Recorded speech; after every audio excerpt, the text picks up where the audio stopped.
Саламатсыздарбы урматтуу телекөрүүчүлөр, ЛТР каналынын түз эфиринде чактыш көрсөтүүсүнүн бүгүн адабият күнү. Өнөр менен жылдыз болуп жангандар, калем менен дүйнө кезген кармандар, эмгек менен эл оозуна алынып, бүт өмүрү өрнөк болуп калгандар дейт. Өмүрү өрнөк инсандарды биз мына ошо чактыш көрсөтүүсүнөн чагылдырып келебиз.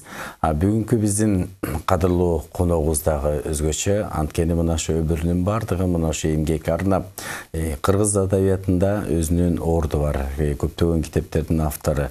Жана ошондой эле бир канча мына ошо сыйлыктардын ээси деп айтсак болот. Кыргыз Республикасынын президенти тарабынан кыргыз эл акыны деген жогорку сыйлыкты алган эл акыны Нурпайыз Жаркынбай 80 жашта. Анда биздин студиябыздын кадырлуу мейманы дал ушул кыргыздын сыймыктуу уулдарынын бири, кыргыз эл акыны Кыргыз Республикасынын маданиятына эмгек сиңирген ишмер СССР жазуучулар союзунун мүчөсү Нурпайыз Жаркынбай атабыз конокто. Саламатсызбы? Кош келипсиз. Маекеңиз кут болсун. Рахмет айтканыңыз.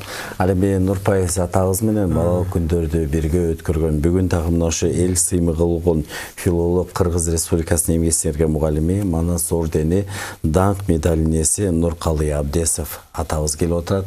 Ата кош келипсиз. Ошондой эле тарыхчы, санжырачы, Ички иштер министрлигинин полковниги, мына ошо биздин Нурпайыз атабызды жакшы билген Тыштыкбек Исмаилов агабыз келип отурат. Кош келипсиздер. Сиздерди көргөнүзгө абдан кубачтабыз. Сиз жөнүндө Сүйүнбай Эралиевдин мындай бир жакшы эскерүүсү бар экен. Нурпайыз Жаркынбай такшалган акын, адабиятта өз тили, өз үнү, өз түшүнүгү бар дейт. Анан элибизде айтат го, ыргүлдөн жазылган терезе дейт, акынды түшүнөм десең, анын туулган жерине бар дейт. Мынакей сиздин кичи мекениңиз, залкарлардын мекени бул Жумгал өрөөнү экен. Ушу ыр жазуу ушул балалык кезиңизден эле башталдыбы? Эми баягы кыргызда салт бар, салан башпай сөз баштабы деген. Туура. Эми ошо мына өзүңө биринчи салам айтып анан элтердин жалпы көрүүчүлөрүнө салам айтам. Эми мурда айткандай ошо балалык кезден бул бир акындын айткан сөзү бар. Бирөөнүн жасаганын билсең жасаба деген.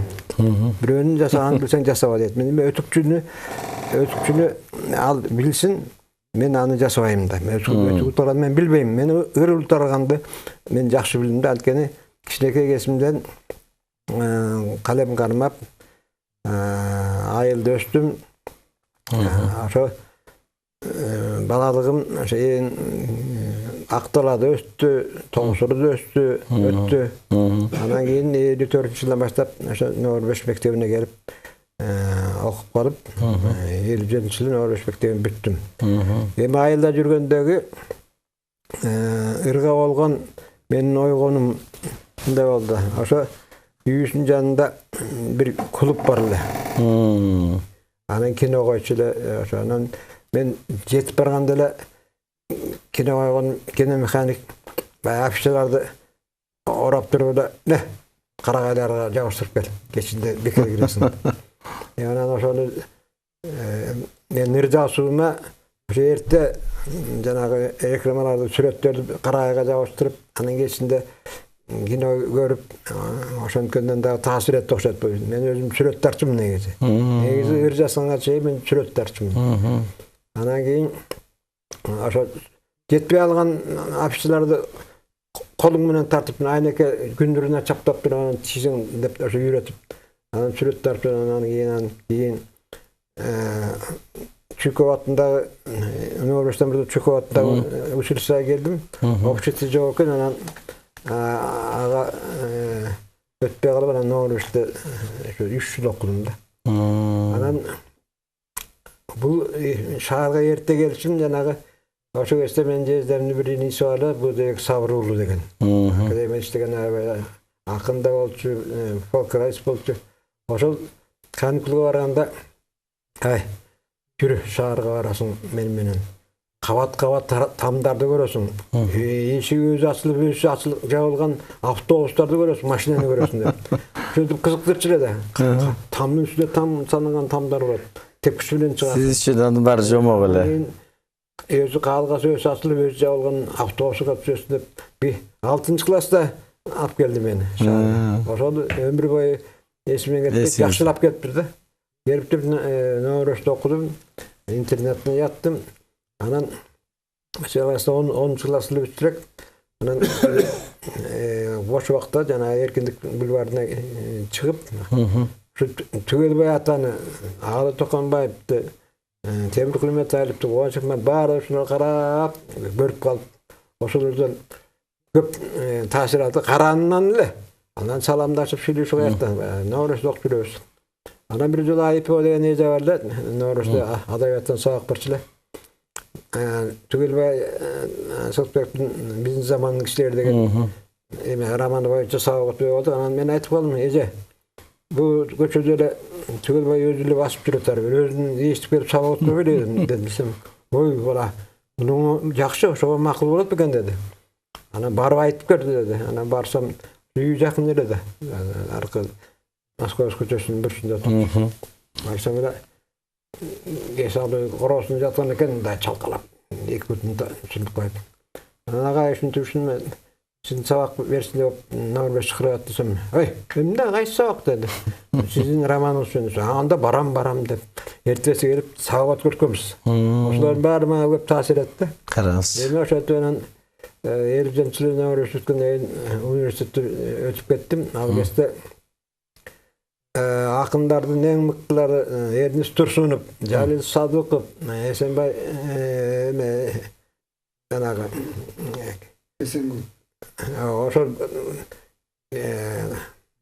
oşolar mıktılar okçularda. Karans. Karasözün Marbaycı, Beksultan Jakiyip okçular. Oşolarның karap жүрüp dagı akı bulduk. Algara jolumak kayda. Anan turmuş tolkunlar degen bir sen gazet çıksıra doğa gazete. Oşoga yıllarını berip жүрüp andan Kırgızstan Piyaderi degen gazet bularla.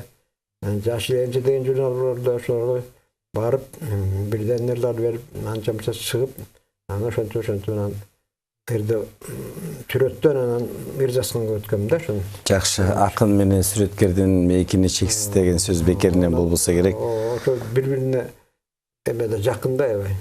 Рахмат. Нурпейз айта, мынакей сиз мына ошо жүрөк түпкүрүнөн чыккан ырлардын бардыгын түшүнтүп китеп кылып чыгарып жүрөсүз. Келиңиз эми биздин мына ошо көрүүчүлөргө дагы өзүңүздүн калемиңизден бал тамган ырларыңыздан окуп берсеңиз анан маегиңизди улайбыз. Эми жанагы ыр жол деген бул өзү катаал жол да. Ыр жол деген ырдын мындай сурокту эмес. Ырдын басып өтүү, ырдын жолун басып өтүү, баягы көрбөгөн жердин ой чуңкур көп дегендей эле кеп экен да. Баягы элемизде уйкаштырып жасасын тигинтесин анан баягы бара ырдын жолу бул өзү ыр жолуна барыс. Демеге кыямат кайымга бараткандай эле, тозокко бараткандай эле жол экен. Канча кийин сезгенде да. Канчалык кыйынчылыкты, канчалык эмеден өтөсүң. Бирок ошо тозоктун акыркы бара турган жери бейиштин гүлүнө бар токтакалат экен. Мен ошо канча ой чуңкурду басып өттүм. Акыры ошо бейиштине жетип, алгачкы жашыкчасы деген китебим чыкты. Ошол чыгарым эле Кыргызстан Жаштар Союзунун кабыл алдым. Биринчилик китебим чыккан. Жакшы. Бейишиме эмне. Андан кийинлеринин өмүрлө тоодон башталат. Жүрөк тартуудары, мезгил бийик деген ырларым чыгып, ошо тозоктун жолуна басып барып, бейиштин багына жеттим да. Мындай деген да бир эме бар. Жол адам жолду түзөбөйт дейт, жол адамды түзөйт дейт. Караңыз. Адам жолду түзөбөйт экен, жол адамды түзөйт экен эмне. Ошо ошо жолдун небесине ошо ийри-ийри баратам, ошо максатыма жеттим деген оюм бар да. Болсун. Ыр жазуу деген китебимдин биринчи бетинде бүчүлө жарылган дегенде ыр жазуунун азабын ошо жөн айтып берейин. Келиңиз. Эрги делебеси кармалбай, жазат акын кээде ырлар арбынбай, ошол үчүн жүрөк эмес ордуна Gezenip bir bulbul olup alganday, Gedeş görüp söz türmөгün başkoңдоп, köp kuynalat mıkçıp başты koşkolдоп, bir jaskanda murdagıday jabıla, Orjugüңdü жеңилдетер dostor жок. Eň akırı oylogondu jazatda, başın çulgup çıga düşet azatga, hiç okşoyt ırzasuda, kıynalı turmuşunda tartkan tüşük azapka deyit. Hiç okşoyt da bu tadı. Bayağı Kumuşkada jabılıp dostor aşarga gelip üy turuskanday ırgıdaskanda sen müjerim izlep anday bolbойт да, ул өзү жанагы Гегельдин вещсибе деген бир закон бар. Бул ичкинде акын өзү вещсибе гана болот да мына. Мисалы үчүн мен айтар элем. Бул ар бир адамдын өзүнүн калеминин мөөрү болуш керек да, печаты болуш керек. Misal için Med Akademiyanın peçatı Ayılçarba Akademiyasının meçatına jarabayt. Jarabayt. Kançalık bassaң da bar bir törege bet. Arbirinin özünde. Arbirinin peçatı bolуш керек да. Ansanda arbir akındın özünün peçatı arbir yüz bolуш керек. Misal için men ayrim yerlerde okuganda bu Mayakovskiy degen atını aytpay türlü bilemin. Ayrim yerlerde okuganda bile Esen degen aytpay türlü bilemin. Bizge gelende har bir akındın nebetin suybe erali eken, yosu soruma jusu eken, yosu baydılda eken sarnova, yosu derdinsi ekeninden atını aytpay türlü. Oso erinin möөр arkılы bilip koyamın. Möörдün tangası dağına basılat da. Karangsız. Anan oso Anan da akın degen özü aябай erkin boluş керек. Men bir jönde bir joldu girat bir iljas koymas onu akınдар özdörü jakşı göret. Köndeysiňbi men tar jürege gömbeymin, möngül bolup kumaraga önbeymin, sargayınkı oşodagı ömürü taňdan geçke pardaldında görbey gün andan görek erki süýgen akınga söksöl bolup söngön jakşı kakırdı dep. Gördünüz mü? En erkin akın, en erkin jakşı görüp de. Anan bu jalgızlık degenlerin var. Jalgızlık bu jalgız kalı emes, aylardın, oylardın toptonu mezgili dep. Bu akındın el meninde yürüş gerek, iyide jalgızda kalış gerek de. Bu akının jolu aябай tatal jonda. Anan bu öze dağı ekinci mesele götsem, bu menin ırlarım mekendi süýmez, kızdı süyüden başladı. Mına misal üçün. Kana. Milan nasıl mekenimdekenin Atatürk memleketinden bilgen desmen. Men Jungal kendim koşu Jungalçım. Men kızdı menin oygotkan poeziyamın bürmet koygan bu kızlar boldu. Kızlardı. Kana. Misal üçün Nekrasov'un Davulur yazgan bir katı var. Sen ayaldı mekeninde süyebildim. Men sen mekende ayallarda süýür deyt. Ayallar birinci orunga atda. Sen mekende ayallarda süýür deyt. Oşonda öyle Balzac'ın aytgany var. Kim ayaldı başkara alsa al mamleketni başkarat dep. Bu özü bayağı üy bile oçoğu da. Kişinekey mamleket dep, üylönük kişinekey mamleket dep geri aytpayt da. Çinmi? Şimdi üylönün oçoğu. Oşonduktan menin süýüm ırga bolgan süýüm kızları süýüden başlagan. Anan keyin anan oşunda arkunan bala çakalı bol, anan atam meken götkönmüşdi. Anan emi oşo jönde da berer okdy. Janaga üýle gütkendegi oşo demen başdagı müçe görküň jok, birokda senin gül çağın bilinbey astam azlap bilinbey dömpeyip barat pursagın. Kan salıp tattı oyma, kamıntıp alda toyuma, uğul buca kızbı aytarı bir asıl jatat boyunda dep.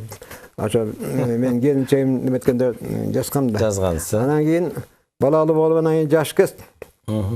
Sen götür, men götür dep köçüge çıga albayız. Men 20 yaşında öýrendim student kesimde. Anan avtobuska düştük degen bir irim barlar. Oşonu esime ketpeyt. Avtobuska düştük ököbüz birinci ret götürüp bala.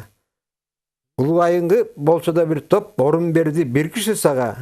Uyaldıňby, kuwandyňby je yüzlerinde oynadı jalın. Sen birinci oturduň bugün ene oturçu orunga canım dep jaskanda. Oşondan yübele kütüp ana ene tiyakpya kaçıp anan el jürtü görüp anan keyin anan Rahmat. atam ekendi süýgendi, giýini öğrenýärmiz. Рахмат ата, ал эми сизди мына ушул балалык кезиңизден, студенттик кезиңизден бирге жүргөн мынакей Нуркалый атабыз да келип отурат.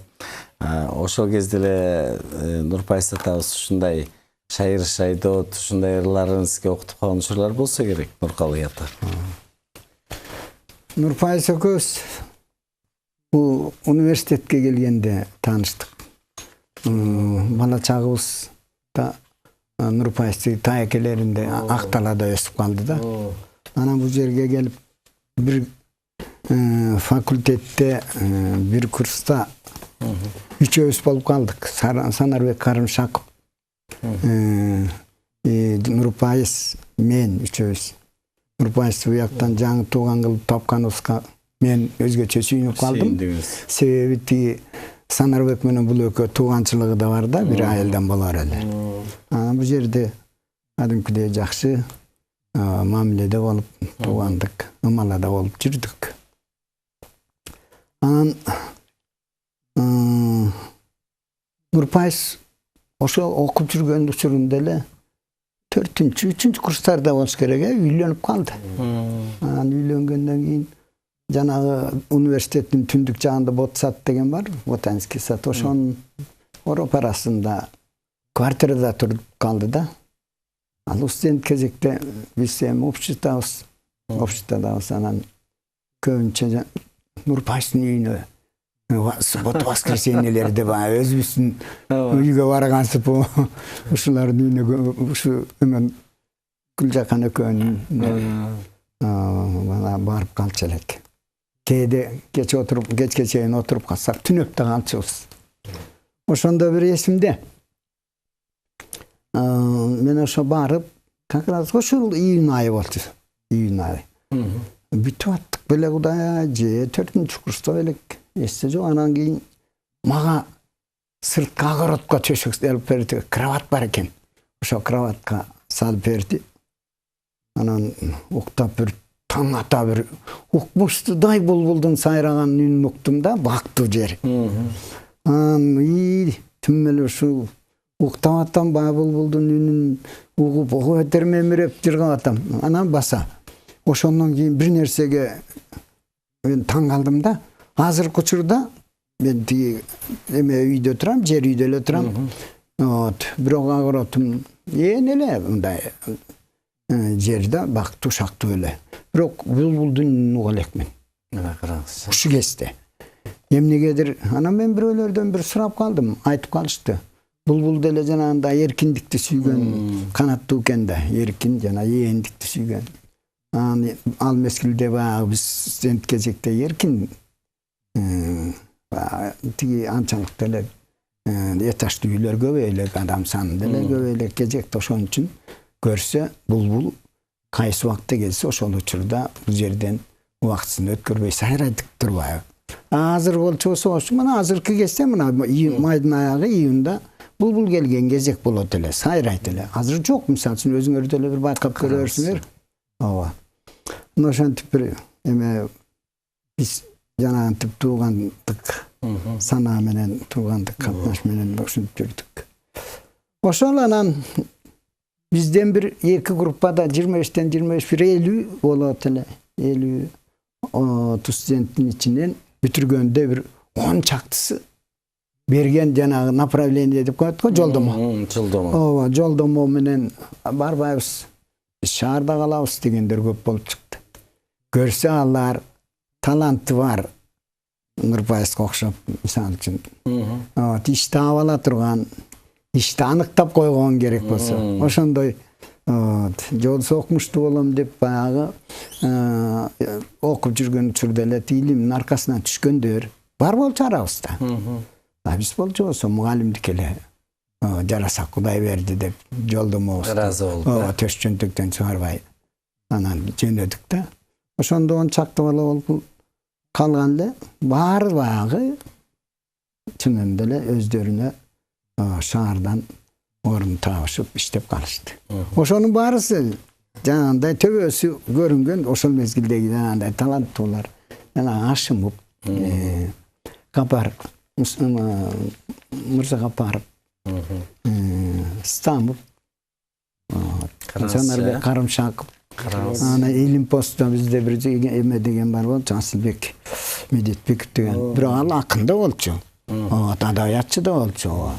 Ушундай адамдар бар эле. Мукаш Базаркулов Акталалов. Бизден улуу бир 4-5 жашыл болчу. Бирге окуганбыз. Ошолордун баарысы эле ушул Бишкектен Кудай жалгап кийин бир келип калганда жолугушуп калчубуз. Бардыгы жакшынакай үй жай таап, орнуна чогалып, кызматта иштеп калышкан мына балдар экен.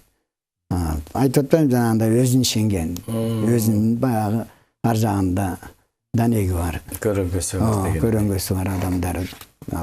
Ошонун бири Нурпайыз калып эле анан иштеп калды. Ошол баса Нурпайыздын бул акындык таланты бирок студент кезинде эле 3-чү жазчы. Ошол эле тиги Кыргызстан пионерине, Советтик Кыргызстанга ушуларга жарыяланып калган болчу. Ошондо жанагы жана таанышуу вальси, таанышуу вальси деген биз ырдап, ошол вальстин чын эле анда биз көбүбүз элеттен келгендер танцы дегенди анча билчү эмеспиз да. Көрүүчү катары эле тиги музыка угуп тиги бийлегендерди көргөнгө эле кызык болуп эле четте турчубуз көбүнчө. Анан ошону бир эме кылып жазган экен да.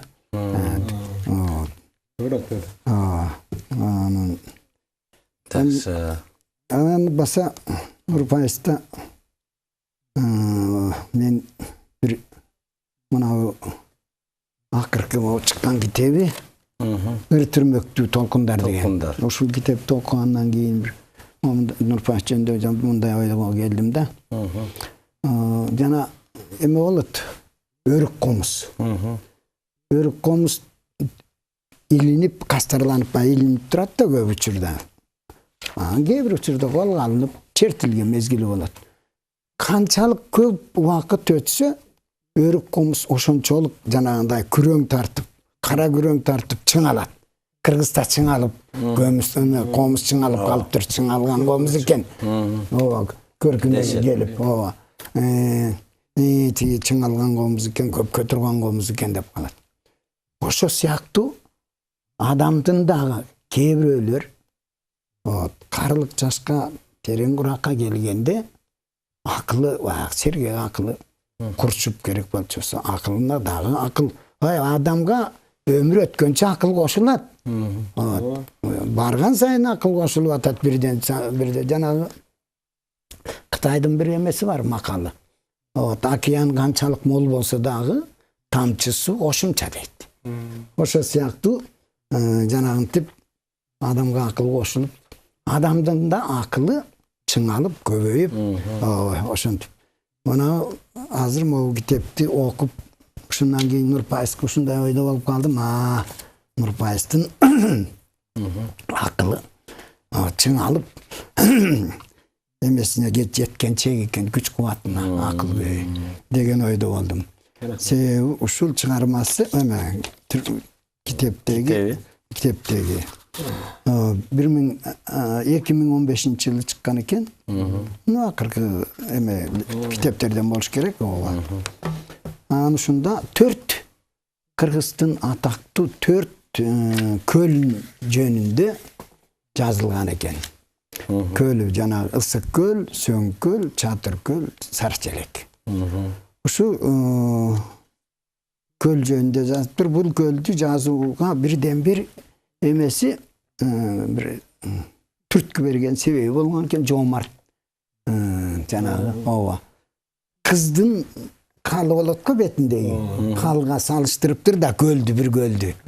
Анан ошондо бир сени көл жөнүндө бир жазсам экен. Адамдын өңүнө чыгарган эме кал. Жердин дагы сулууга бүткөн калга окшош деп Жоомарт жазган бир байланыштуу анан ушу жазган экен. Ушу 4 көл жөнүндө жазган ырлары ушунчалык. Ар бир көлдүн өзүнө ылайык, өзүнө таандык, өз ордунда укмуштудай сөз кереметтерин таап, укмуштудай ой туюмдарын түрмөктөрүн чыгарып укмуштудай керемет эме берген экен. Кооздук, көркөмдүк берген экен. Укмуштудай. Анда жанагындай мындай бир сюжет жок, бирдиктөө. Эми бүт барысы жанагы лирикалык ой туюмдан куралган ушундай бир сон немеде. Башкача айтылганда айтылуучу ой туюмдарынын өңүнө чыгара турган сөз берметтерин келиштире таап кээрине жеткирип жана сөздөрдү кээрине жеткирип керемет ой туюмдарынын түрмөктөрүн жараткан. Рахмат. Ушунчалык мен ыраазы болдум ушул эмеге. Ошо ыр түрмөктөгү Мен жанагы бир нерсеге карата да айтып коеюн акырын. Ошо мен жанагынтип адамдын акылы дагы чыңалат. Чыңалып, барган сайын чыңалып, анын эмеси өсүүдө болот деп атпаймынбы? Демек, мынау чыгармасынан тиги Нурпайыстын акылынын чыңалуу кубатында турган экен. Кудай буйрса, Нурпайыска тагдыр өмүр берсе дагы, көп өмүр берсе, чыңалуунун үстүндө эле болот деп ойлойм. Рахмат. Болсун деп дагы тилейм. Жакшы, Нуркалай атабыз жогоруда мына ошо көл жөнүндө жакшы айтып кетти. Чындыгында эле ошо Кыргызстандагы мына ошо ири көлдөрдү кооздугун сулуулугу мына ошо ырсаптарга жүргөн биздин Нурпайыз Жаркынбай атабыз болуп атат. Мен бир эле сабын окугум келип атат. Мынакей көл Кудурет акындын тоо гүлүндөй жээк бойло элгилет. Шарп-шурп этет жарыктыгай акырын жаткан сымак акынына эркелеп дейт. Бул жерде биздин мына Тынчтыкбек агайыбыз да келип атат. Агай куш келипсиз.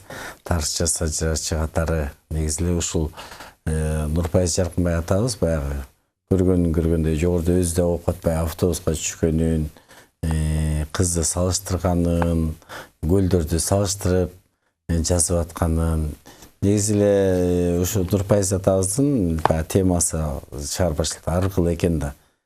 Бул баягы жогоруда Сүймөй Эралиев баягы айтып өткөндөй, өзүнүн үнү, өзүнүн жүзү, өзүнүн ыры бар деген бекерден болбосу керек. Сиздин оюңуз, кошумчаңыз. Эми биринчиден ушул баарыңарга саламым айткым келет. Ошол силердин телестудияңарда элдин ичинде аябай жогорку деңгээлде деп ойлойм. Ушунчалык жакшы темалар көтөрөсүңөр, ушундай жакшы адамдарды алып келесиңер. Ушинтип кыргыз элинин баягы көкүрөгүндөгү баягы керектүү нерселерин бар, бир көкүрөгүн агартып турасыңар да. Анан экинчиден ушул бүгүн менин кайнатам болот, Нурпайыз Жаркынбаев 80ге чыгып атат. Ушул кишиге биринчиден чың ден соолук каалайт элем, узун өмүр каалайт элем, бактылуу, таалайлуу ушундай жакшы ырларды жазып, кыргыз элинин көкүрөгүн агартып, жакшы, мисалы үчүн жакшы китеп окусаң, жакшы сөз уксаң, адам мындай жакшы жолго чыгат. Өзү айткандай, жол ушул аксакалдын акылы менен кыргыз эли түз жолго түшсө экен деп тилек кылам. Баягы Тоголок мол айткандай, калем алам оң колго, кабар берем оң солго, кара таман кыргыздар түшсүн экен түз жолго деген ырлар айткандай, бул мен ойлойм, бул акындар, жазуучулар, бул Кудайдын берген бизге куту болуш керек. Булар деген ушул бизге акыл эс берип, жол көрсөтүп турган адамдар деп эсептеймин да. Анан мындай кишилерди нарктап, барктап, ушинтип телевизорго көрсөтүп, элге мындай кишинин чыгармачылыгын таарынып турсак, мен ойлойм, кыргыз эли дагы миңдеген жылга чейин өнүп өсөт болуш керек деп. Анан эми мен кайнатамды мен абдан сыйлайм да, адам катары, жазуучу катары, акын катары. Бул кишидеги адамдагы касиеттин баары бар. Кудай берген да касиет бар, өзүндө да касиет бар. Мен бул кишинин жанында отурганда кандайдыр бир энергия алып, өзүмдү бир башкача сезип турам да. Анан өзүм баягы көпчүлүк ички иштер органдар иштегенден себептен бир жакшы ыр бар да, мында Абир деген, Сот Абир деген. Ошо Сот Абир деген китебин окуп, ошол ырын окуп берейин. Жакшы болот. Ошол окусак, ошол кишинин баягы түпкү өзүнүн бул китеблеринде бул философиялык, нравстволук ушундай бир чоң касиеттер бар да. Мына ошол Абир Сот деген. Отурамын сот алдында алмына, эң өкүм сот уятымдын алдында. Эмне кылдым, акча, пара алдымбы, Напси бузуп жамандыкка бардымбы? Болбосо же жалган айтып бирөөгө беттешкенде жанымды же тандымбы? Ушунчалык оор мойнунда айыбым, көпкө турар бул жараттан айыгуум. Досторума тийгиздим мен суук тил, билбей туруп болгон иштин аныгын. Билдим акыр уу экенин ушактын, жылуу эмесин бардык эле кучактын. Байкатпастан бир учур келгенде, кол шылырын мокок корто бычактын. Кечки тамак али турат ичилбей, ичим муздайт муздаткычтын ичиндей. Эң улуу сот адамдын ар уяты, күч жок анын өкүмүнүн күчүндөй дейт. Мына бул саптарында эле көрүнүп турбайбы? Бул адамдын канчалык тазалыгы, канчалык ушул ички дүйнөсүнүн тереңдиги. Ошон үчүн ушундай кыскача айтып турган сөз. Нурпайыс ата, мынакей сиздин бейнеңизди карап турсак, сиз мына ушу кан күйгөн согуш алдында төрөлүптүрсүз. Андан кийин мына ушу Москвадагы жогорку партиялык мектепте окуп турсуз. Ал кезде ушу партиялык мектепте окууга өтүш да бир топ эле оор болсо керек. Мындай мен 70-жылы Борбордук Кыргызстан Борбордук Комсомол Борбордук комитетинин органы болгон Левин газетасында редактордун орун басуу болуп иштештилем. Ал кезде Борбордук комитет тиги КПСС-ин Борбордук комитет кадр маселесине аябай көңүл бура эле. Анда жоктон туруп эле небеден чыкадан салып калды. Быйыл КПСС БКнын алдындагы деп аталчу да. Высший партийный школа Перецкая КПСС деп. Андай партия школдар Алматыда эле бар болчу. Ташкентте эле бар болчу. Россиянын областында эле бар болчу. Бирок Борбордугу ошо Москвада Перецкая КПСС деп аталчу да. Анан мен чыкырды теге Талгыбек Сарбанов деген заводел эле. Мен 5 балам бар. Жаш. Мен окууга эмете албайм. Аны биз багабыз. Аны камсанаба Кете берди. Барды менен айла ал кезде алардын сөзү эки болчу эмес да. Барып ал кезде жогорку партия мектепте 2 бөлүм болор эле. Жалпы бөлүм менен журналистика бөлүмү деген болчу. Аны ушуну билбей жүрүшөт. Мен как будто аны мен саясатты менен жана марксистик философияны, политикалык экономияны тиги КПСС тарыхын 5 колдой эле 5 кысыл диплом менен бүтүп келгем. Бирок менин журналистика бөлүмүндө окуганымды билишпейт да. Мен жаш эле жүрөм, бирок мен анын общий отделдегилерге жалаң ошо партийный строительствону окутчу, а бизге журналистиканы окутчу. Биздин окуусем деле. Бир күнү Правда газетасына бартубуз. Эртеден кечке Правда газетасынын планировкасында, летичкасында, эме жанагы партсобраниясында эмне болсо басмаканасына чейин жүрчүбүз. Экинчи күнү известие алып барчу газетасынан, редакциясынан. Анда эле ошондо баягы планировкасына катышат, летичкасына катышат, той аштарына катышат, ушинтип эле практически болчу да, биз кимде лекция окучу эмес такыр. Партшколдон. Биз ошо анан Трудка, сельская жизнь, соцсинтез ушуларга барып туруп практически окутубуз да.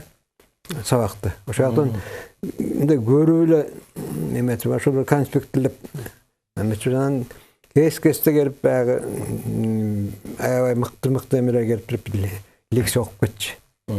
Бирок мен журналистика университеттин мына Нуркалый турат филфагын бүттүк да. Мен кесүүм тилчи, адабиятчы, кыргыз тилинен. Анан мен 5-курста окуп жүргөндө Леонид жашка кабар жазып жүргөндөн кийин 5-курста эле мени Леонид жашка орношуп калдым да. Ошон жана Нуркалый айтканда барбай калдык да ошол жака. Орношуп калгандан андан кийин журналистиканы мен ошо жогорку партиялык мектептен үйрөндүм. Жоксо бияка жөнүндө баягы сабат жок эле жазып жүрчүмүн да журналистиканы аябай эле мыкты жашылечин. Ошол жана жогорку партиялык мектептин журналистика бөлүмүн бүтүргөнүм аябай чоң жардам берди. Аякта чоң журналисттер, чоң акындар Tigiler menen joluguşup, oşunda men çay içip janağı domjur dep koçu, dom jurnalistika. Центральный дом писатель деген bir bolчу, oşlar men жүрүp. Көп эле сабак алып келдим да, жакшы сабак. Жакшы эскерип бердиңиз. Эми ырларыңыздан да окуп бериңиз, сөзүңүз келиңиz. Эми ырларды окуган могунда быйыл чыкты. Нурпайыс чалдын гүлүм чоктор деген. Бул өзү 80 жашты bir карый айткан экен.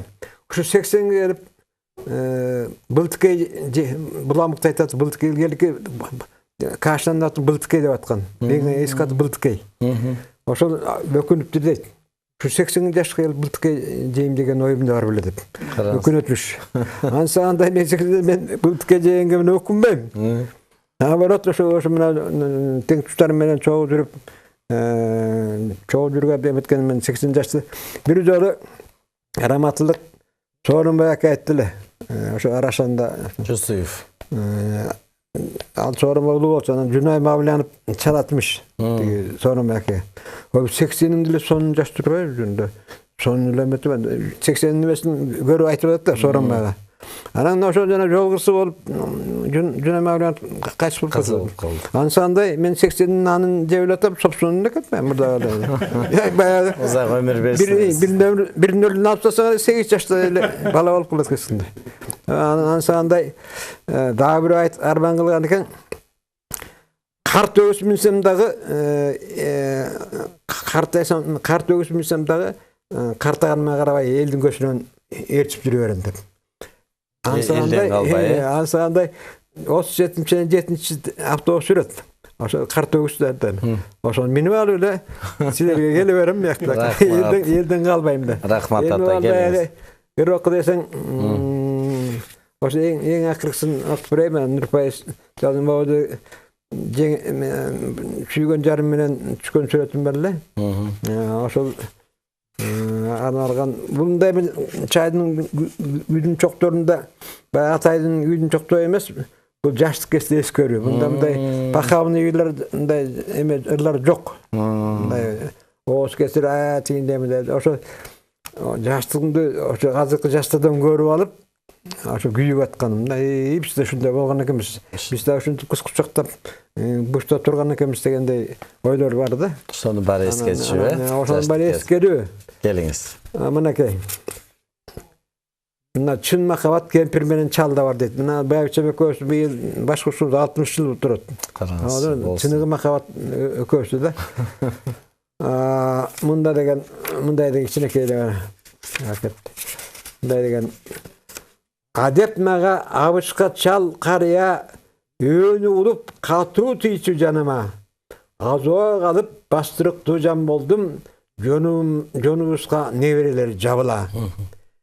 Birok köyden eç kartayvet okşadı.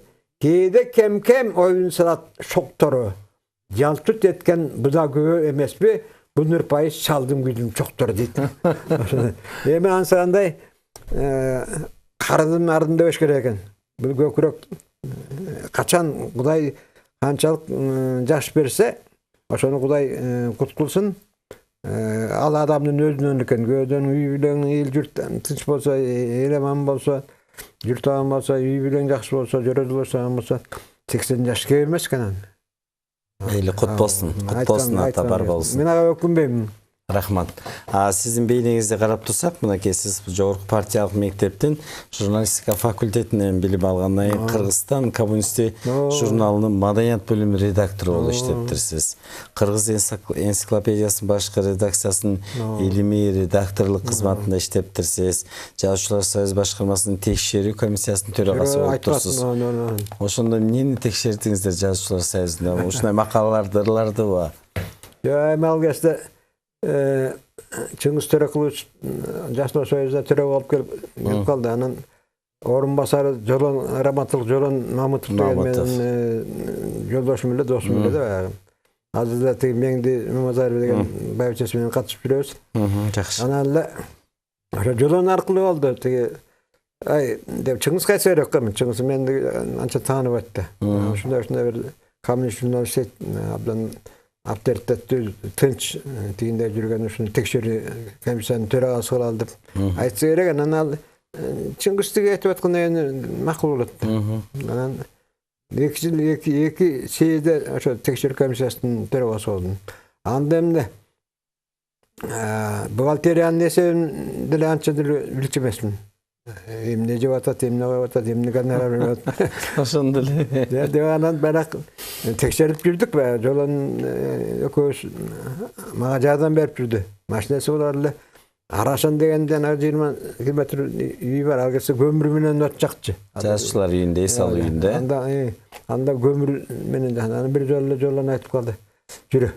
Көмүр түшүптүрбү жокпу экен текшерип келели. Билип келели. Ооба, текшерип. Анан барсак көмүр түшүргөн экен, анан ошону көрүп. Анан ошентип кимге канча гонорар, кимге метринен мен съезде отчет берчимин да. Собственно отчет берип. Жазушылардын съездинде. Съездинде ошо биринчи секретарь төрагасы доклад жасайт, андан эле текшерүү комиссиясынын доклады болот. Жакшы эле иштеп жүрдүк. Кудайга шүгүр. Рахмат. Жогоруда сиз мына ошо эми чыгармачылыгыңызга келсек, бир топ мына ошо атактуулардын ырларын кыргыз тилинде сүйлөттүңүз. Анын ичинде мына ошо Маяковскийдин чыгармалары. Сиз кандай которсоңуз элге ошондой жетип атат. Мисалы үчүн эни аттуу асыл затка энчилеп, элесимде сөз айкелин тургуздум. Анда анын жерге болгон эң ыйык боор этиндей жакындыгын туйгуздум деп. Негизи эле ушул котормочулукка дагы Москвада жүргөндө кызыктыңызбы? Бул котормочулук деген өзү акын болуунун эң укмуштай мектеби да. Мына бирки ырдын эки бети болот. Килемдин эки бети болот да, шырдактын эки бети болот да. Мисалы үчүн түп нуска килемдин биринчи бети болсо, экинчи бети анчалык көрүнбөйт, бозомук түшөт да килемдин немесине. Бирок андан ашырып дагы буяк бетинен теңме-тең которгонго да болот.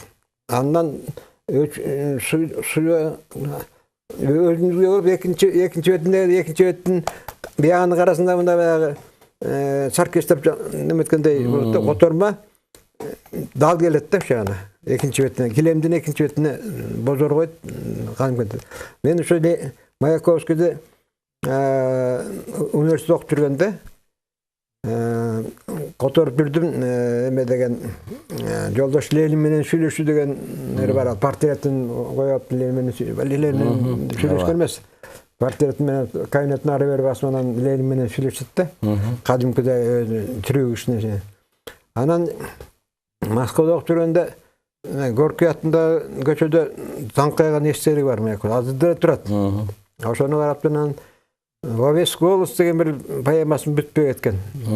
Маяковский. Анан мен ошону баардык үн менен деп Маяковскийдин поэмасын уландысы деп жазып, анан келип бир жакка газетке кыргыз самолетине чыгарбаймбы. Анда сооронбай Жүсүп ада котормочулукмуш которот. Бир жолу айтты: "Эй, кичине бир эме Кудайды карасаң болот" деди. Сен Маяковский ким, сен кимсиң деди. Баардык үн менен поэмасынын уландысы дебей, уландысы катары деген сөздү кош деди. Как продолжение деген сөз деди. А мен уландысы деп койгом да, Маяковский сыяктуу болуп эле. Анан ошо карачы, ошо жанагы Сооронбай экенин уландысы катары деп ошонун поэмасын аяктап чыктым. Өзүнчө анын бүтпөй кеткенин мен улап кеттим да. Рахмат ата. Бул акын бир жолу акын менен котормочу кызыкты. Бир жолу Михаил Светлов деген бир Молдавандын бир акынын которуп, анан тиги өзү басмакынан директоркен болгондо, анда ал тиги гонорарын төлөбөсө телефон чалатмыш. "Эй, смотри, гонорарды жөнөтпөсөң сени кайра Молдаван тилине отурум" деп. Рахмат. Деген сыяктуу бул которма менен түп нуска ая бири-бирине эмеде эгис да. Эми которма экенин билбей атат. Жолборс Эрсин кийин батыр Рүстөбелдин күмөсүлө алып болуп калды. Ошондой. Нуркалай атам азыр Нурпайыз атабыз айтып атат да, менин ыр жазууга ошо басып жүргөн көчөдөгү залкарлар көп болду, анан кыздар көп болду деп. Бирок баягы жумгал эли дагы таланттарга бай, ак канаттан суагат дейт. Ошол жерде чыккан залкарлардын көрүнгөсү дагы бир таасири болсо керек. Сөзсүз да. Сиздин кошумчаңыз. Эми Нурбайстанда керек болсо азыркы жаштар үлгү ала турган болбочосу акындыгын туурай турган, акындыгын улай тургандар азыркы учурда бар болуш керек. Башкача айтканда эме санаган кумир деп коет го, Себеби Нурбайстагы акындык таланттын эмесинде, өнөрүндө ой табуу, анан ойдун өңүнө чыгара турган, ажарын ача турган сөз тандоо деген абдан күчтүү да. Эми Нурбайста. Ошо мурунку чыгармаларында деле, мурунку ырларында деле бар эле, анан моорекидеги ырлардан ошондой ой тапкан, ойдун ажарын ачкан сөз берметтерин келиштире кынаштырган акындык баягы эмени изденүүчүлүк же болбосо табышкерлик тиги эме Нурбайстардан күчтүү өнүккөн да.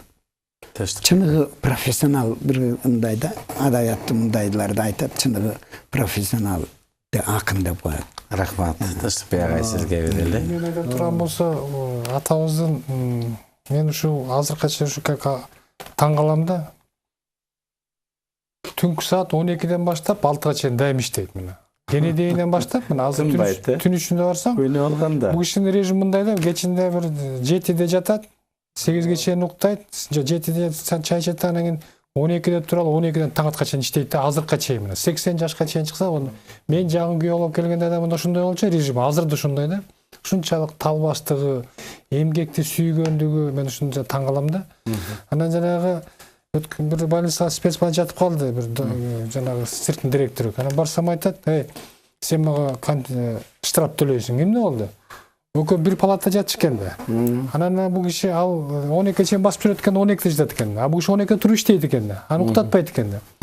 Ансыганда бул Нурбайс атабыздын ушунчалык эмгекчилдиги азыркыга чейин мына 80-ге чыкканда азыр келип баса албай жүрүшөт.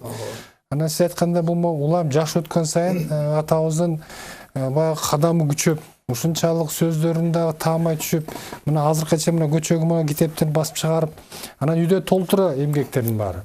Ошонун баары баса турган киши жок да. Анан мен ойлойм, бул кишинин ошол жазуулар, ушул сөздөрүн алып элдерге таратсак, ушул кишинин өткөн өмүрү, жашоосу келечектеги ушундай жаштар чыкса, кыргыздардын келечеги кең. Рахмат. Кыргыздын аты өчпөйт деп ойлойм. Азыр эле сиз айтып калгандай, ошондон улам бир жазса керек. Таң менен чурулдаган бозторгоюм, көкөлө уч, кош колдоюн.